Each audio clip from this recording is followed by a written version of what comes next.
man my son! I warn you, Hill will come for his retribution. My absolute right as a father is to be questioned. Avenge it. I propose to apply at Chancery for the custody of my son. I ask you to plead my case. Do you want the child? Because I do not. She does, and my one contentment is in her pain.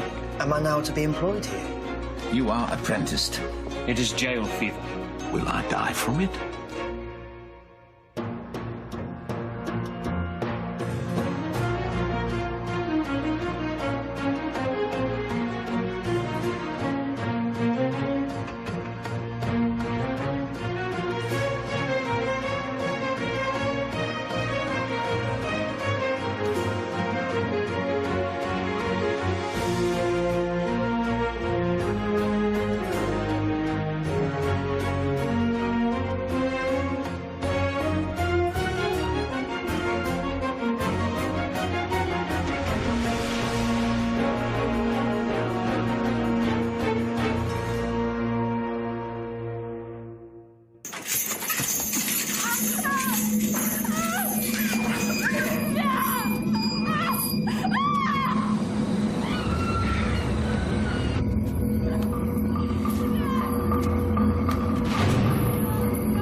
Blue, I think. No, the green. The green? Which? Green. That's no help. Blue? You're no help at all. And the masculine eye of the court must be pleased today. The green. But not excited, no. No, man moves swiftly on from excitement to condemnation, do you not think? Hypocrisy for me, no obstacle. You cannot be angry. And give me hope. Cannot. Your case is a battle of ideas.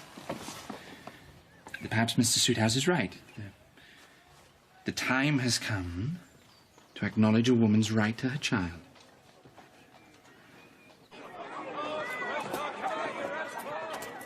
We are presented with the case of a sweet young freeborn female tortured by the vicious Governor-General of a slave colony. Naturally, the story is everywhere. Torture in Trinidad. It's a sensation. As no doubt intended by the prosecutor. You are distracted? Forgive me. Mr. James Fullerton, acting on the female's behalf, has paid for everything. Why? High principles. A radical. So, naturally, he wants Garrow, and must endure Sweethouse to get him. Sweethouse's contempt. What do you say? The case has substance, in Europe. This importunate young person is connected to you. Ah, did I not say? No. George, pay your respects. George Pinnock, sir. And you, of course, are known to all. The garrulous Mr. Garrow, with admiration. Shift yourself, boy. I will have private word with the garrulous Mr. Garrow. Mr. Fullerton's prosecution would be a fine opportunity. An opportunity to open the true conditions in our colonies to public examination. I believe that they are not... A word of caution, if you will. Of course. Our government is deep in this affair. It touches closely upon the personal interests of several of its members. Who enjoy their own properties in the West Indies, no doubt. They cannot now prevent the prosecution. Too late for that. But they can hinder it, and perhaps grievously. Is that so? Mr. Fullerton attends upon us? Upon you. George, my chambers. I attend upon your distraction at the Court of Chancery. Mr. Sweethouse. Almost late. What is it? Have you considered the consequences for Sarah herself? What if she loses? You must be in better heart, Will. Being late will not help her case.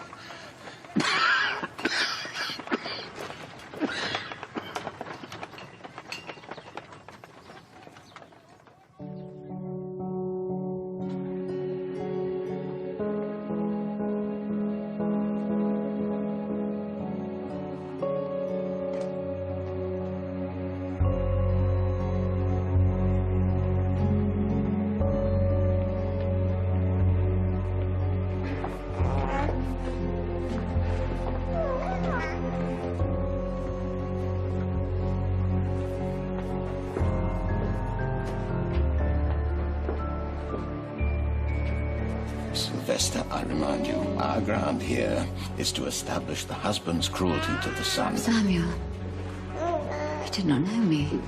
All rise.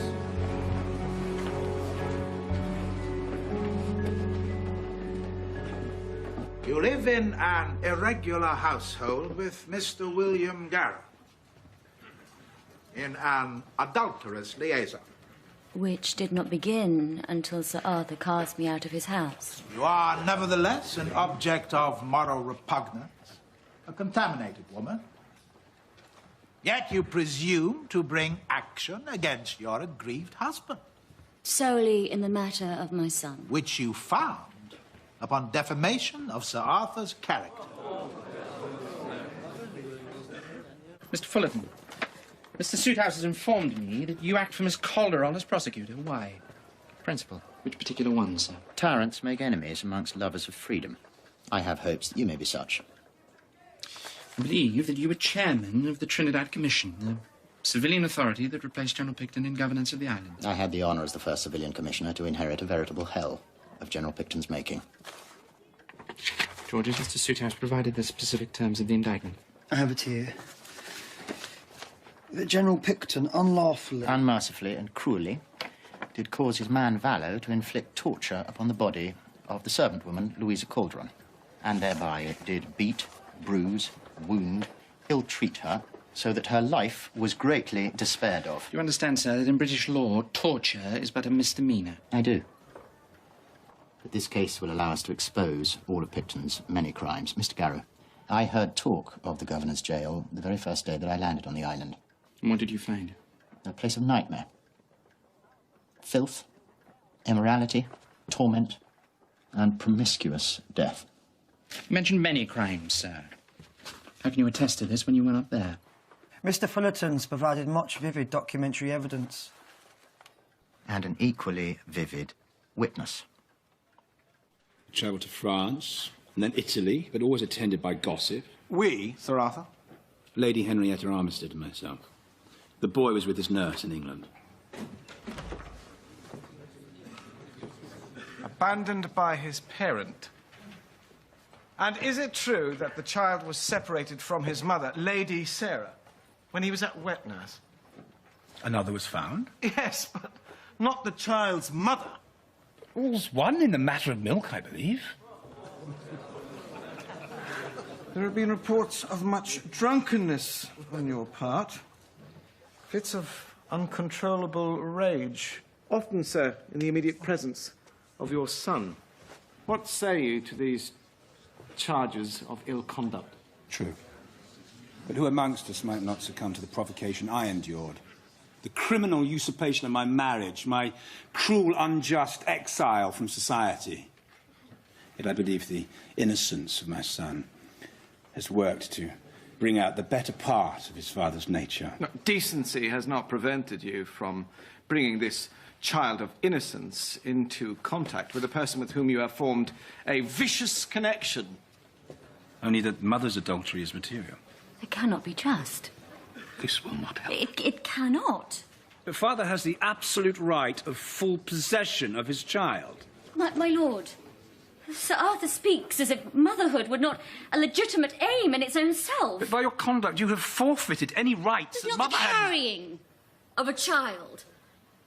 The pangs of birth, the feeding, the constant care confer a status greater than receptacle of a father's issue.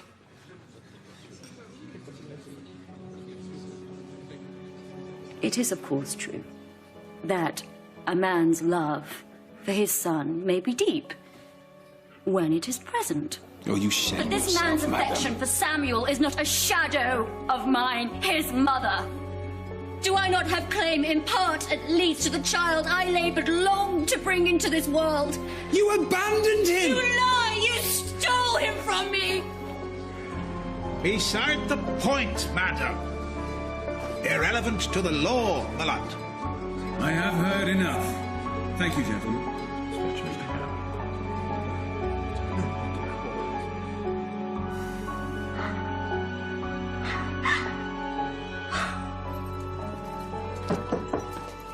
Mr. Garrow. May I present to you Senor Pedro Vallo? He was Picton's man in Port of Spain jail, and the executor of that evil man's crimes. You kept a sorry jail, sir, but compendious records. The general required them. And what have you been paid to say, sir? The truth. Mind you do, all of it. But nothing else. What did the general pay you? The rate for each thing was fixed. So much for this, so much for that. What legal authority did you have for your this is and that? I mean, what law, sir? What General Picton said. Picton was as bloody a tyrant as any in ancient Rome. Help me to bring him down. First I will see Miss Calderon. It is, after all, her case. Where is the lady? Miss Calderon will meet us at the Boar's Head in 15 minutes.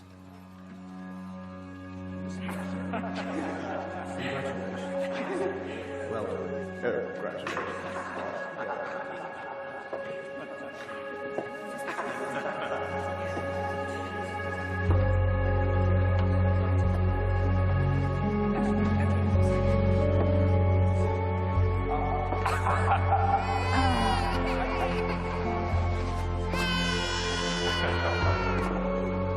Madam, you and your friends come here to display and gore like it were Drury Lane entertainment. Vastly less amusing, since you and your friend come here to scowl and sermonize. I came for my son, and I have lost him.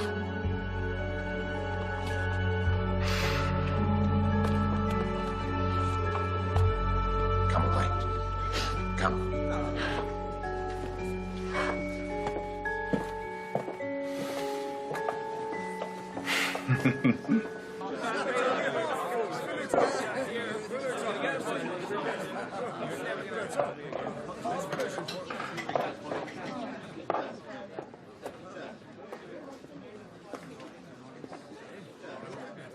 Where is the old man? Mr. Sootyhouse. He's on other business. Mr. Fullerton, who is this child? Your elder, I believe. But without the experience in your walk of life that I have in mine, I collect. Well, nevertheless, I'm in Mr. Sootyhouse today. Mr. Garrow. May I present to you Miss Louisa Calderon? Miss Calderon, I see that you have a prodigious talent for theatre. Beware of it becoming too high in the Bailey. Juries have a way of detecting artifice and punishing it. Do they also have a way of punishing a great wrong? Please.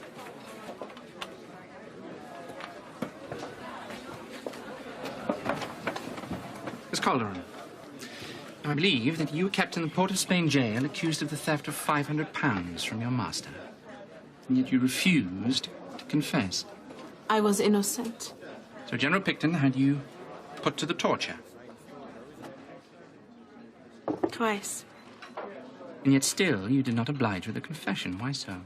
Can you not conceive of the possibility that a poor person, a person of color, perhaps, was not a criminal if a rich white man says she was? Easily, I see it every day. Picton could not conceive of that. He used me most cruelly, and I want him paid out. There you stand up for me, Mr. Garrow. General Picton stood up for me on the occasion of giving me teas, taking pleasure in the infliction. Great pleasure. I do stand up for you. At the Bailey.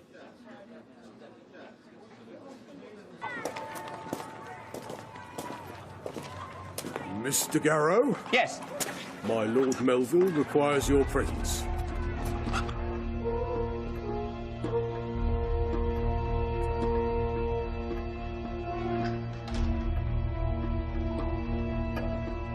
Follow me, sir.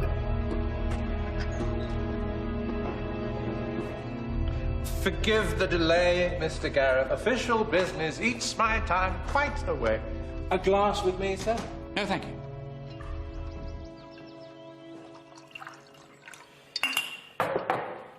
It must seem to you that our enmity is implacable. But it need not be so. We appear on the opposing sides in so many matters, sir. sides. A side is a surface. The real engine of our state turns at a much deeper level. Do you begin to see that here? Confess I am at a loss to see anything clearly here, sir. I requested that you attend on me in the matter of Louisa Calderon. I ask you, in the King's name, to keep it to the lady, that is, to keep it narrow, to that one case, and to avoid all consideration of those wider issues regarding our rule in the West Indies. Mr. Garrow? Yes. Your thoughts will be with the Court of Chancery, with Lady Sarah and Sir Arthur Hill. That gentleman holds the key to your future happiness, Mr. Garrow. And that gentleman does my bidding. Melville wills, Hill acts. What do you intend? I will use my influence with Hill, and you know how great that is, to get him to give over Samuel into your charge. So Melville wills, and Garrow acts. In consistency with his desire, his duty, and his honour. I perceive here some shabby offer. Some sly, underhanded political maneuver, and I do not like it. Careful, not too rash. My lord, may I just say that my honour is in no one's hands but my own. I beg to be excused. Harry, Lady Sarah will no doubt have need of comfort. You do not know that Hill has won his case. He is pleased. Not as pleased as you, my lord. Every man reaches a point in his life when he must compromise or fail. Is that how you became what you are, sir? You may one day hope to do the same. You have it in you, I believe.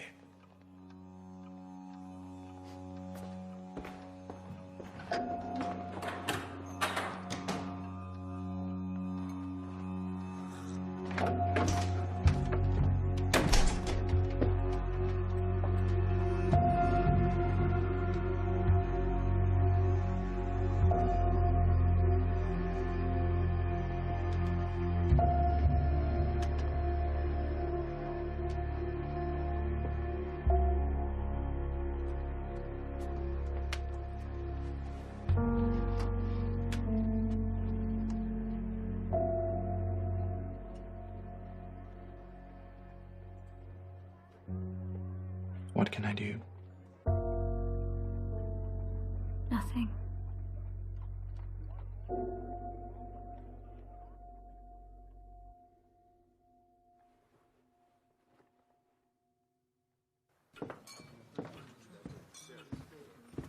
Sir Arthur, would you grant me a moment?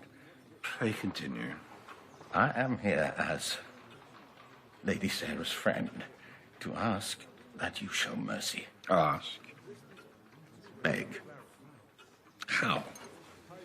Give the lady her son. No. Think not. Sir Arthur, all decent men will condemn you for this. Oh, indeed, will they now? And who is this who speaks for all decent men? Oh, it's craggy old Mr. Suithouse, the Bailey furniture. An old man of little importance. His opinion of me is of no consequence at all. I cannot deny it. What? Will you not take the hand of this old man, the Bailey furniture, who acknowledges your victory? I wish you joy of your triumph. I hope in the future you may reflect upon this moment with much feeling.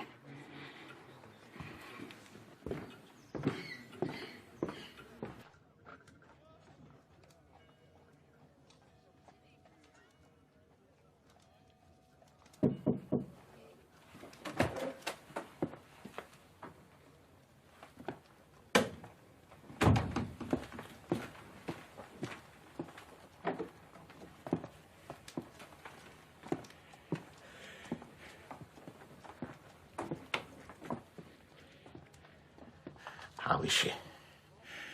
Utterly destroyed. I do not know what more I could have done. Maybe you think I did too much. Encouraged her too far. All you have ever been, Mr. Sudhouse, is a good friend and mine. Please stay back. I abhor promiscuous demonstrations of affection. In time, she will take comfort from having exerted her powers to the limit. It will be a very small comfort indeed if she does not get her son. Hill will never give him up.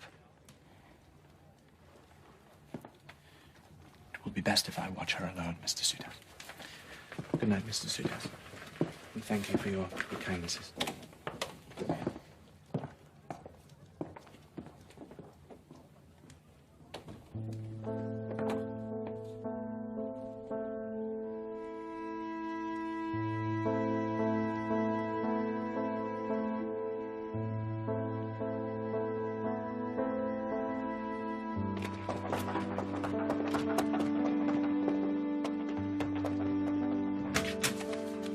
Will? Surely Lady Sarah has more need of you tonight. This will keep to the morning. She prefers to be alone. The hurt will ease in time. All hurts do. Even the deepest. We have ordered the prison papers, Will. And what a depraved tyranny it reveals. There are records for everything. Cannot use this. Well, these papers are disorderly, Mr. Pinnock. Oh, there is much evidence here. Not Miss Calderon. Which is the case in hand. And part of the matter only. If we haven't Calderon, then we have nothing. Gently, Will. Fullerton's thoughts have gone before us. Everything is ready. And the papers are here. See, our plans are laid. It has been a hard day. Go home to your lady. Find a way to comfort her.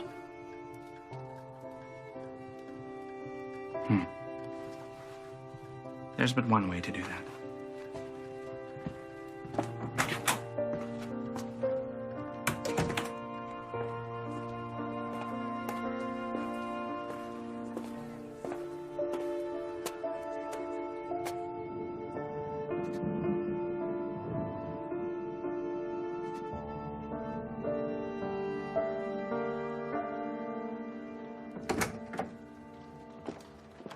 Before you speak, I wish to apologize.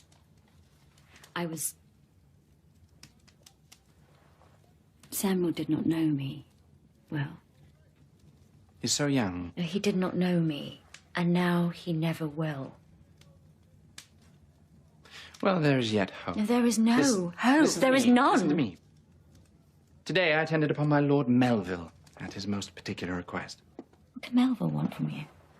The government fear our use of the Picton trial to expose the true conditions in our colonies to public view. Powerful personal interests are at work against that. Now, if I oblige them by keeping my argument narrow to Calderon, you are promised Samuel. You would become Melville's creature entirely. You cannot. How can I not? I do not permit it. The decision is mine and mine alone, and I've made it. Nothing in my life can take precedence over your interest in a matter so very close to your heart. Well, I'm resolved.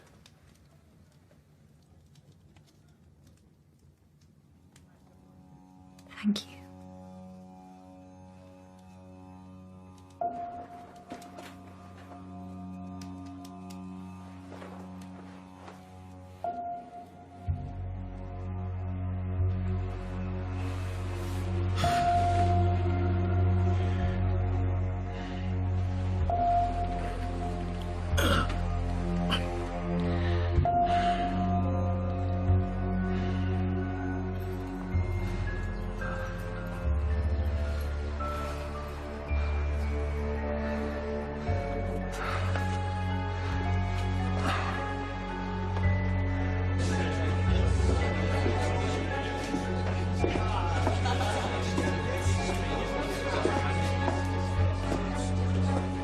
My very best compliments, madam. I'm glad to see you. I will not say looking well, but looking better.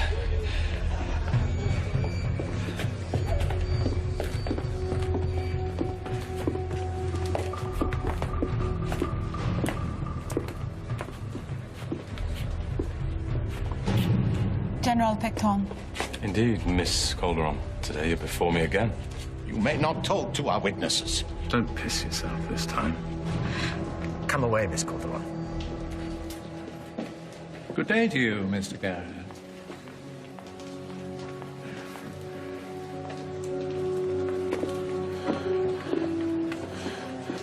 So, Melville, will you serve? If not provoked.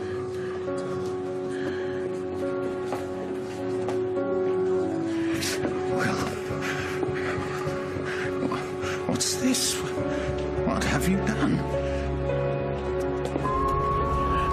Mr. Sweethouse!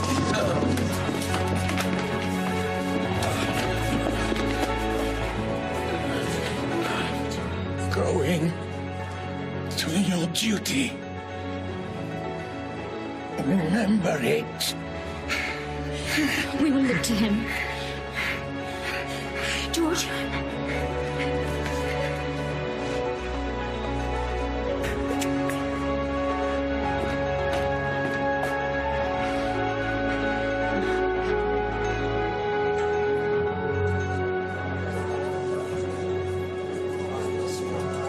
Garrow.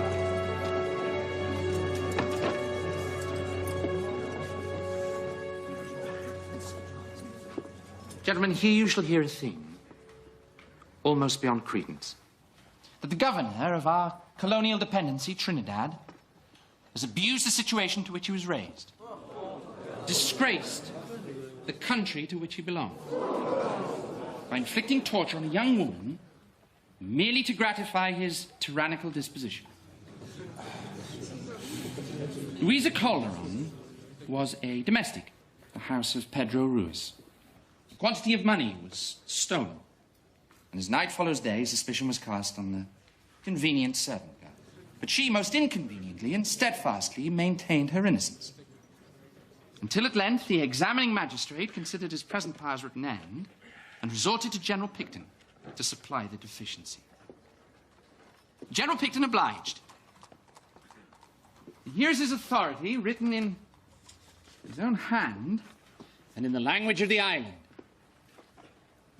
Appliquez la question à Louisa Calderon. Inflict the torture on Louisa Calderon, who, let us be clear, is a British subject. My lord, I call Louisa Calderon.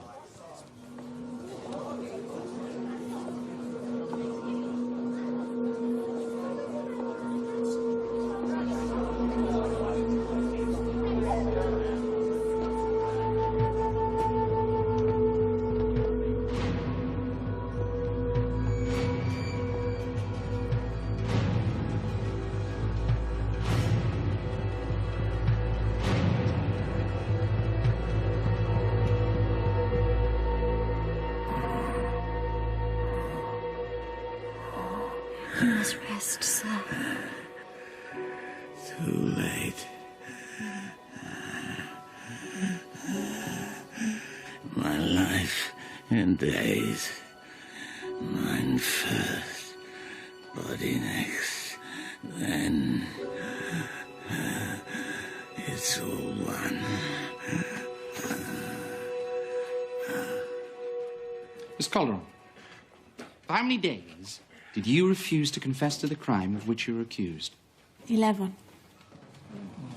And what then happened? The jailer, Barlow, put his hand upon me. I was put to the torture. Pray describe to the court what then happened to you. The wrist of my right hand was bound to a rope, connected to a pulley. My left hand tied to my right ankle. Will I show you? Very well.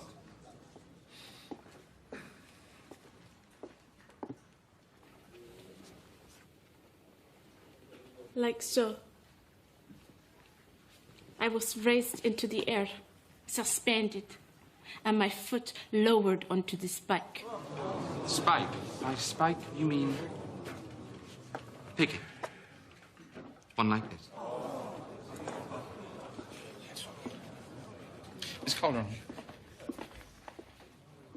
for how long were you tortured? That is to say, how long was each session of torture? I have been told it was more than an hour. And did General Picton spectate upon the torture that he devised? They did. And when you were put upon the picket the next day? Again. Every single minute of my torment. Until I was again insensible. Did you confess? Never. Yet you were held for 8 months. Without trial. Pray describe to the court the conditions in that prison chamber.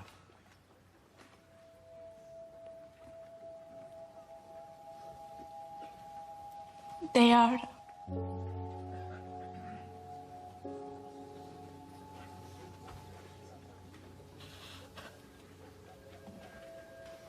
beyond description. And yet there you stayed in fetters, daily to witness the place of torture, expecting it to be resumed at any moment. And still you did not confess. I did not. With my lord's permission, I would ask Miss Calderon to show the jury the lasting effects of the torture and the confinement.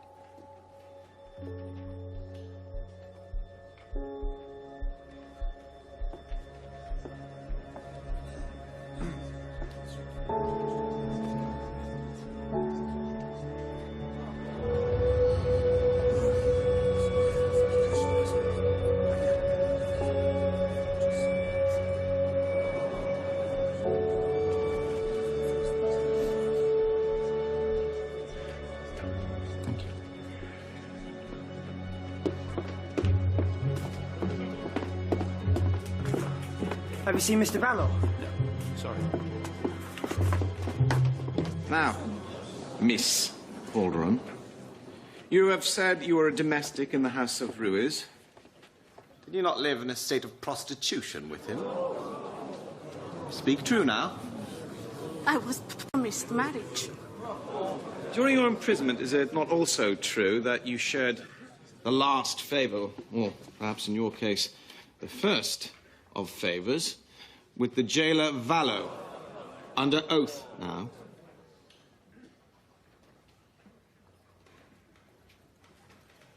Yes. Was this to increase your comforts during imprisonment? It was not mere comfort. It was survival. So you are a prostitute, are you not? Men have always... What have they always done? liked me. Liked me. This is all I've had. No education. No fine suit of clothes. No silver tongue. An elaborate yes. You laid with Ruiz at the same time as indulging in a criminal intercourse with the Negro Gonzalez, with whom, of course, you also lay. Who stole the money? I do not know who stole the money. Ah, so you admit the man. Is it not the truth, Miss Calderon, that you are a whore, a thief, and a liar? Is it possible that we are to take the word of such a person against the word of a distinguished servant of the Crown? Miss Calderon. Miss Calderon. You say that you were induced to go to the house of Ruiz by promise of marriage. Why not marriage at once? I was too young. How old were you? 10 years. Too young to marry, but not too young to be put in the bed of an old man. You know, Dad, if a man likes a negress, he buys her from her owner. If he likes a mulatta, he buys her from her mother.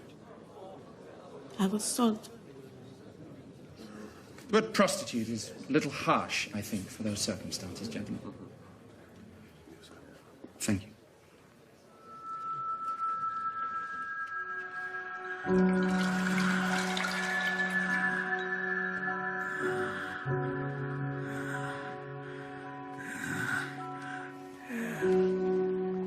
I must see him now.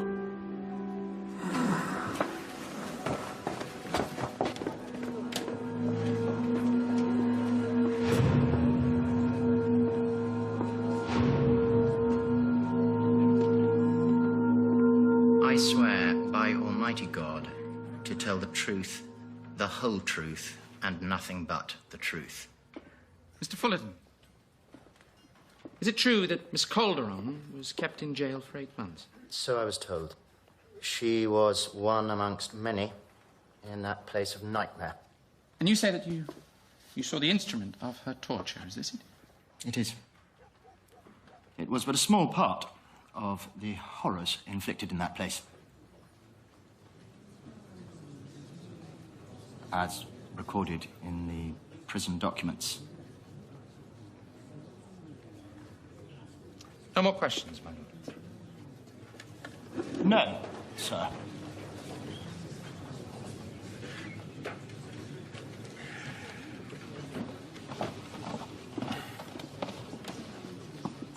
Garrett. My lord, grave news of Mr. Soothouse. Mr. Sylvester, I find the need to consult on a matter of Trinidad law.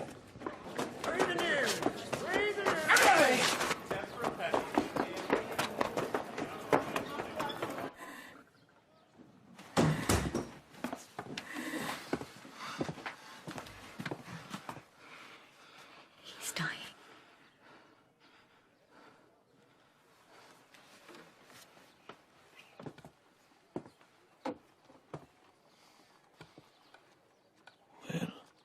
Yes, it's William. Come to take your leave of an old friend. My leave, certainly not. Take heart, Mr. Soothouse. There is always hope. Not always. Tis jail fever, well. He has known for weeks.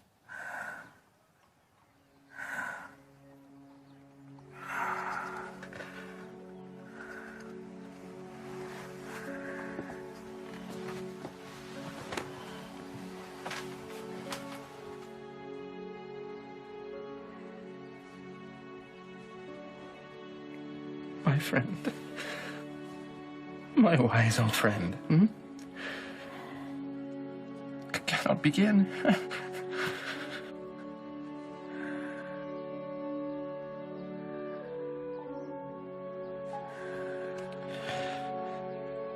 Do you remember how generous you were, Mr. Soothouse, to that callow young man, so sorely in need of your good wisdom and your quiet affection to guide him? How liberally you gave of both, and how much you are loved for it in return. Father, my teacher, conscience, I hope you have considered me a creditable pupil. Most creditable when most yourself. Most proud when you were honest. What did they buy you with? With love.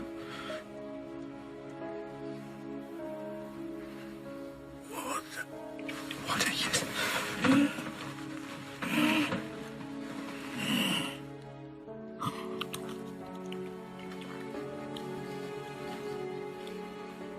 Be yourself. Promise me. Yes. Fear. Fear justitia ruit caelum. May justice be done though the heavens fall.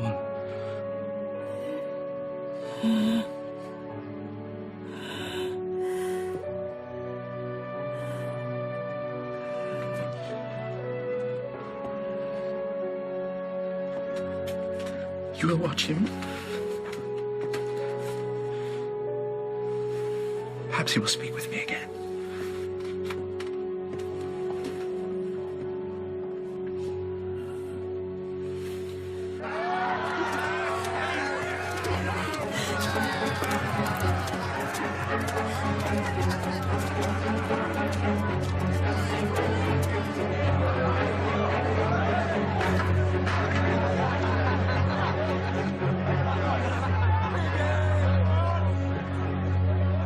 Mr. Vallow, you've been a wicked man. I only did what I was told. Without once speaking out against it. But you're fortunate, because you still have the opportunity to do so. And perhaps your God, he might still listen.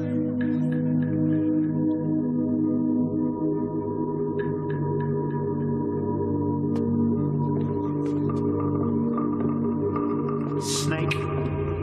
Lucky.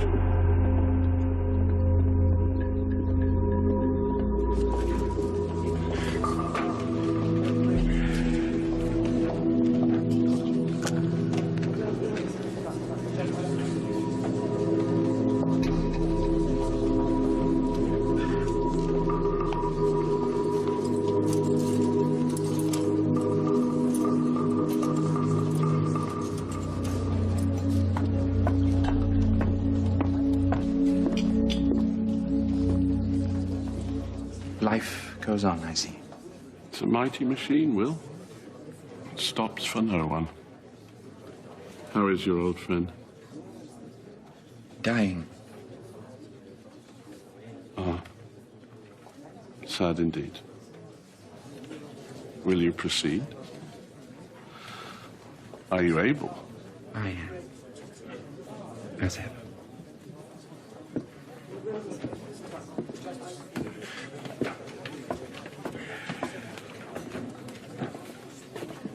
You will remember our arrangement.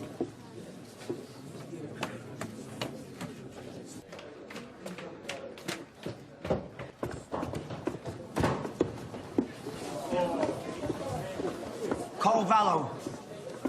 Who is that man? Pedro Vallow, my lord. Jailer, executioner, and torturer of Trinidad. Whom I now call.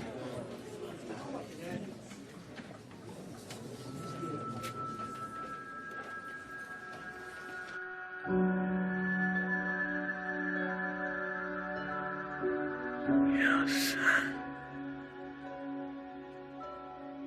Take him. Garrow. Help me. Garrow.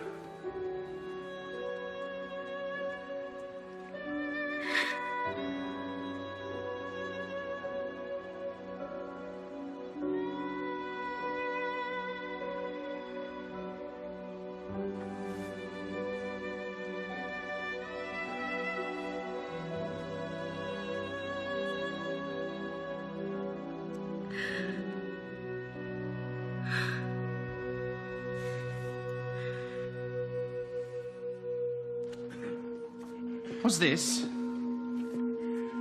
note written in General Picton's own hand the instrument that gave you authority to examine Louisa Calderon?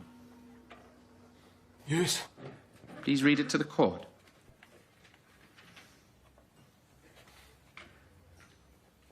Appliqué la cuestión a Luisa Calderón.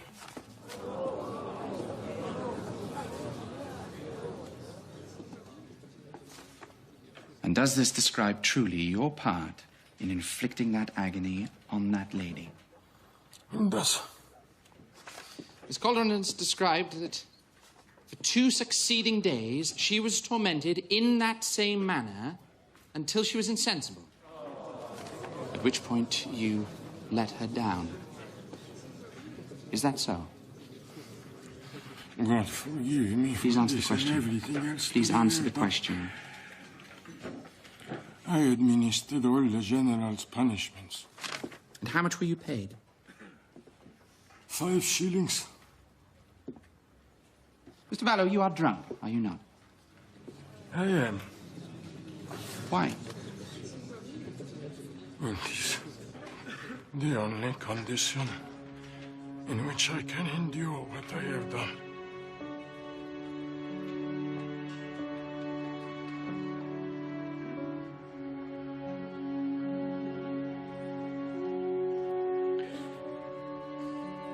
Yes, one must be able to live with what one has done. I'm obliged to inform you that Mr. John, Suithouse attorney, has gone. When a good man dies, so much dies with him. Not the goodness, I hope. We have great need of that in this place. We who held him in such respect and regard should demonstrate it now.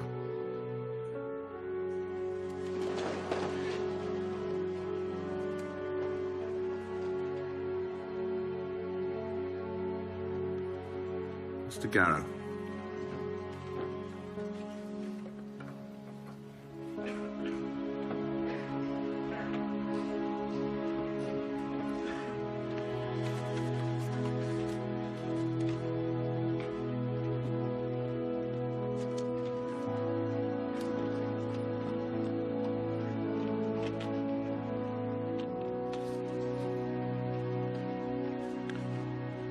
What other work did the General pay you for, in His Majesty's name? Is this relevant? Mutilations.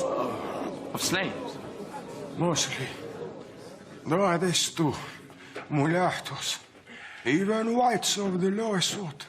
Ear cropping, how much for that? 5 shillings for a slave, 7 for a free man. A woman? Lip cropping? More. Eyelids? More still. So they could not protect their eyes from the tropical sun and the dust? See, they go blind. Castrations? Many. How many hangings? 126 at 15 shillings. 126 at 15 shillings. Mostly slaves. Some of those were burned. 30 shillings for each burning. 11. No. 13 of burnings. And pray describe to the court those dreadful crimes which merited those punishments, for dreadful they must surely have been. Walking alone after church. Running away. Suspicion of plotting rebellion. Suspicion of poisoning cattle. Suspicion of witchcraft. Suspicion... Anything that wandered into the General's mind at breakfast.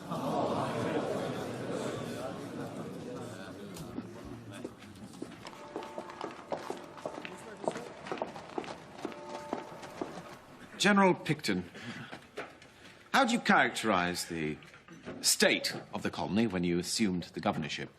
Perilous. That territory was but recently acquired by the Crown. A campaign in which you served with distinction. It has been said.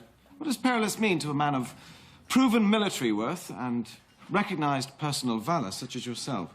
Following the conquest, when our navy had retired, French, American, and Spanish privateers returned in great numbers, not to mention the common pirates that stalked the surrounding waters like sea wolves, raiding our shipping and our shores at will.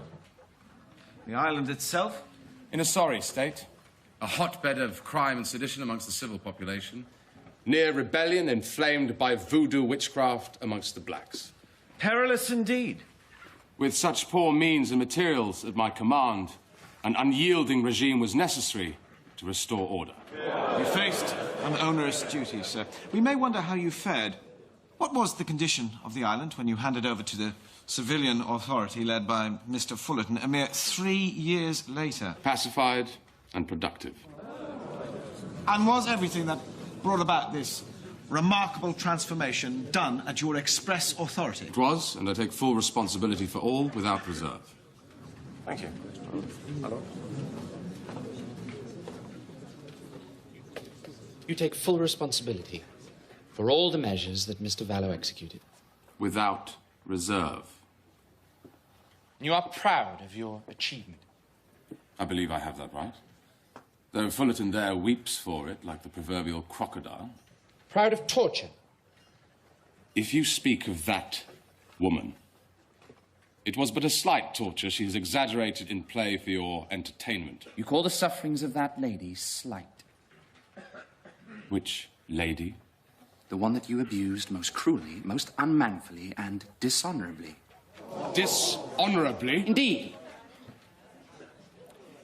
If she had been a lady, it might be so. All I see is hot brown meat in a white cloth. General Picton. My lord, I beg the court's forgiveness. General Picton is a simple soldier and moved to rough words. When his honour is traduced, He will watch his words in my court. This lady is a British citizen.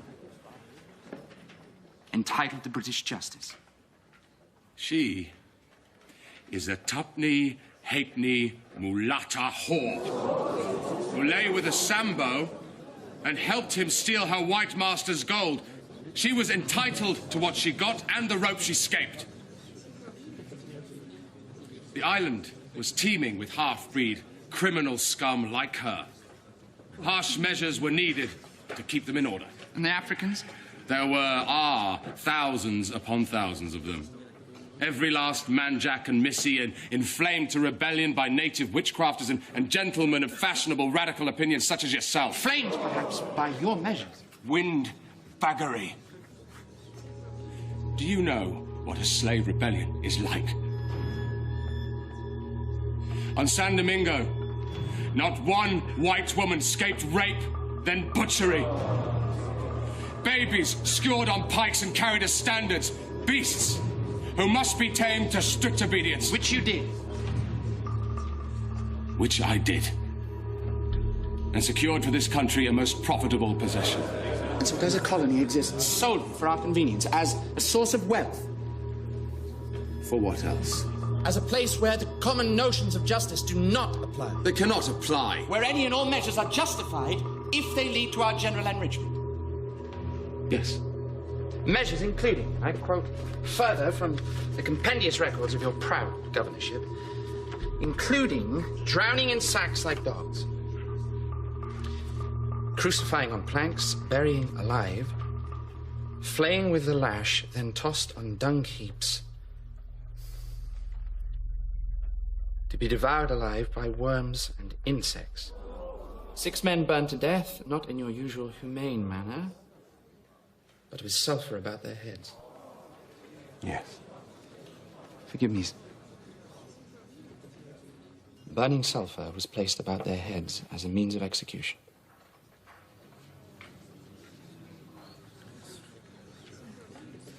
And all to pave the streets of Bristol and Liverpool and put the sugar in our cake and the coffee in our cup. The record of my period of office Speaks for itself. Today, sir, you are in a place where the common notions of justice do apply and are demanded by this lady for herself and for all the others that you have tormented and murdered with your diabolical brutality. The beast in Trinidad, sir, is you. It is you who must be tamed.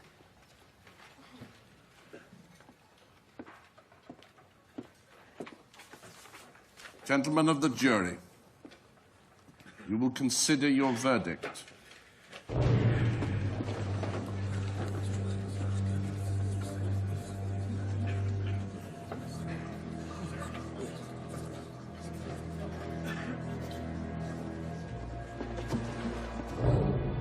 How say you? How do you find the defendant? Guilty, my lord. So recorded. Damn you, Garrow, and your friends.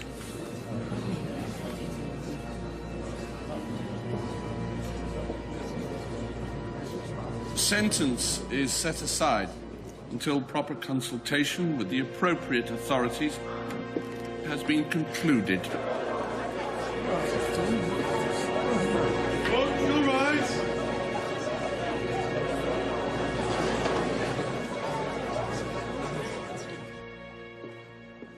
What will his sentence be? Most of our government, including Mr. Pitt himself, have plantations in the West Indies. Picton will go free. I must find some other means to come at him. No one won here today, madam. But there was a kind of justice.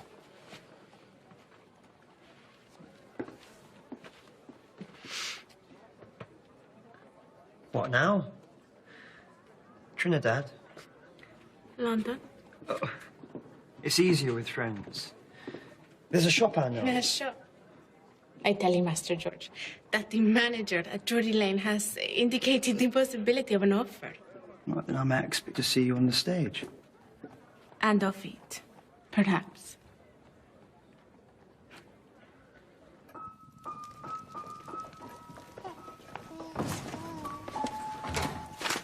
Madam, please. What goes here? Madam, please. You may go. Lady Henrietta and I have something to discuss. Well, come for more of your husband's property? Come for my son. You know you are prevented from him, madam. His father says this. The Court of Chancery says this. And yet I will have him still. There is a higher court than Chancery, madam. I answer to that. So do you.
It is a murder, Mr. Garrow, of a gentleman struck down on voting day. Even if Sarah has run off to France with the boy, I will pursue her, and I will bring an end to this. When a man was killed in your unjust war, you twisted your efforts so an innocent man would hang for it. I came to support a man who toils because he recognizes a fellow innocent.